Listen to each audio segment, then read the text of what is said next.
Bradford born and bred, so I played my junior rugby at the Queensbury Juniors Club. It's very rugby orientated village growing up, so it was like a natural progression to follow my dad's footsteps and go play up there, and never looked back really. I signed at Huddersfield at 17, I enjoyed 4 years there, the last year of which I got a fair amount of time to spend full time under Nathan Brown, which was really good for my development, and from there I've dotted around a few clubs since then.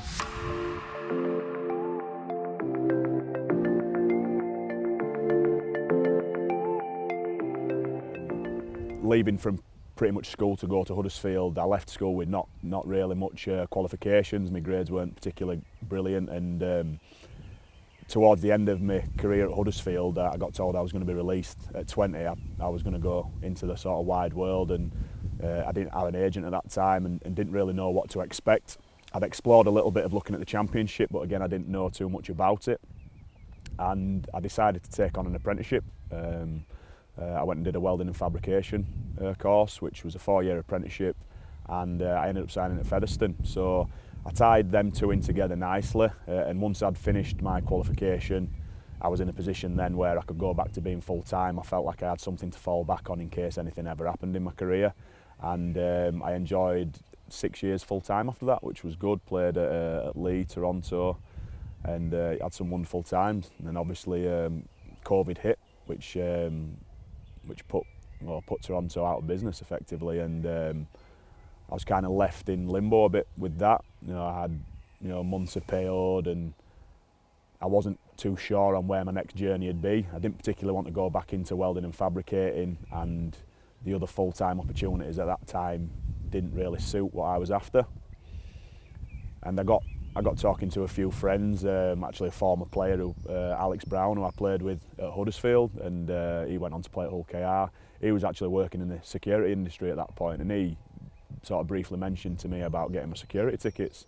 And I didn't really know what avenues, apart from speaking to him, to go down, and I got in touch with Rugby League Cares, and they pointed me in the right direction to speak to Matty Blythe, who I'd played against for numerous years through academies and stuff, so I knew him from playing against him. And once I sat down and had a chat with Matty Blythe, I knew that it was something that I was really interested in and wanted to do. And between Rugby League Cares and Matty, we managed to get a course booked in, and I haven't looked back since I did it.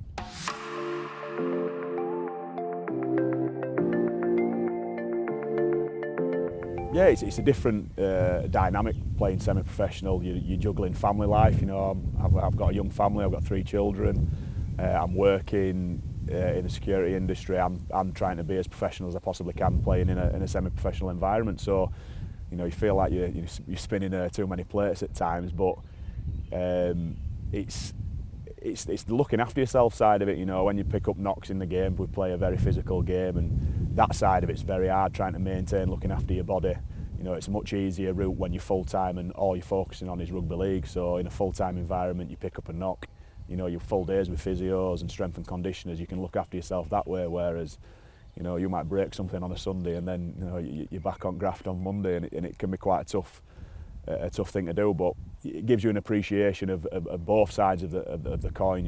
I loved being full-time. The chance to be a full-time athlete was all I wanted to do as a kid, and to be able to do that was unbelievable, and I'm really grateful that I've had that opportunity. But on the same time, you look at the semi-professional and you see the amount of plates lads are spinning to play at that level, with family life, with work life. It gives you a real appreciation of what everybody's doing.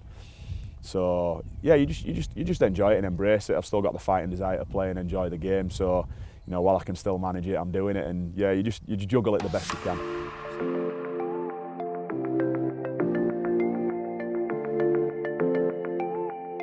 Well, obviously, the element of professionalism you have to have to become a professional athlete. It's right up there, and that is transferable in any form of work. You have to look at certain things, like when you're cutting reviews on video and stuff. It's all planning and preparation. Well, in the security industry, there's a lot of planning and preparation goes into dealing with different operations. So that is a transferable skill. Being around people in general, you have to deal with fans. You have to deal with executives at the club, different players. Being in that environment, I think that really helps in your people skills. So when you're dealing with people, conflict management type of scenarios, rugby is a game of conflict, so that transfers pretty well. But I think for me, the professionalism, the structure, because it is a structured lifestyle when you're a full-time athlete. It's a very structured lifestyle, and that professionalism transfers over to working life. It's just making sure that that you adapt and prepare while you're still playing your career, and you get ready for that working life after. Because obviously, we don't earn the millions that footballers earn, and you can be as smart as you want with your money, but the likely fact is you're going to have to work when you finish your rugby league career. And I think preparing for that and realising that we have got attributes that can transfer into working life, get the preparation done early while you're still playing, and make that transfer into working life as seamless as possible.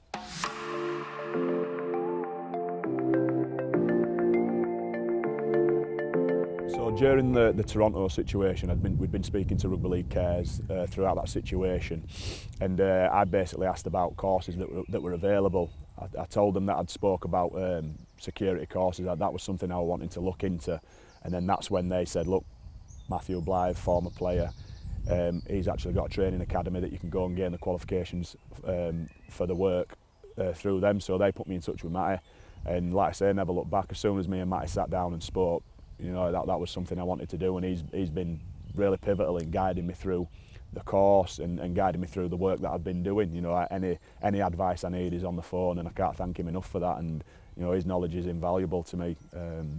So yeah, it's been a good process, and like I say, it's something that I want to push forward to other players to get sorted before retirement's looming on them. I'm 33 this year, so it's not far around the corner. But I think the earlier you plan for it and the earlier you prepare for it, that's less pressure on your rugby career. You can take your rugby career and enjoy it for what it is while it's there, and not worry about that retirement coming at the end.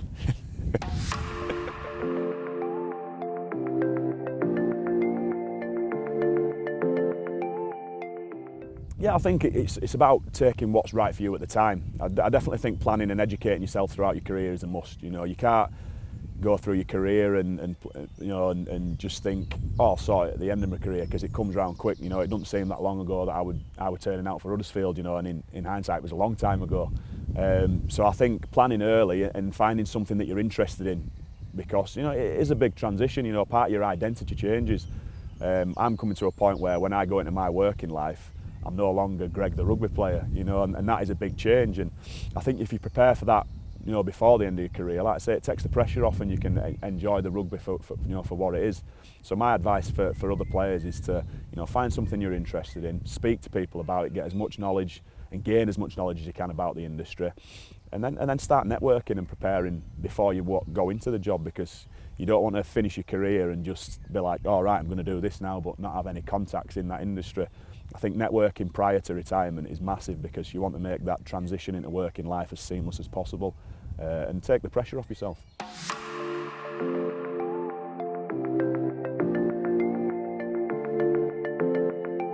Oh, massively. I think any help that you can gain, you need to be taking it, and like I say, it's worked for me brilliantly. It put me in touch with somebody who now I speak to pretty much every day at week. So it's something there for us. Use it.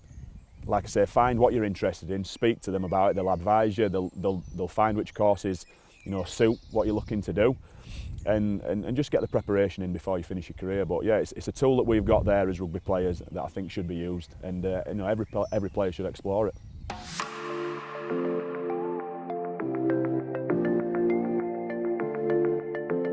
Yeah, so this is a park that's close to my house. I lost a son in 2018, so this is just a memorial bench that we've got in a place that, as a family we tend to come and enjoy as days when the weather's nice in this park. And this were always the bench that we always chose to sit on, so it seemed like a perfect place to put his plaque. And yeah, when we wanted a bit of quiet time and somewhere to sit and reflect, this is a place that I like to come. So I thought, yeah, today to do the interview would be a perfect spot to come and talk about the next chapter of my life, in a place that means a lot to me.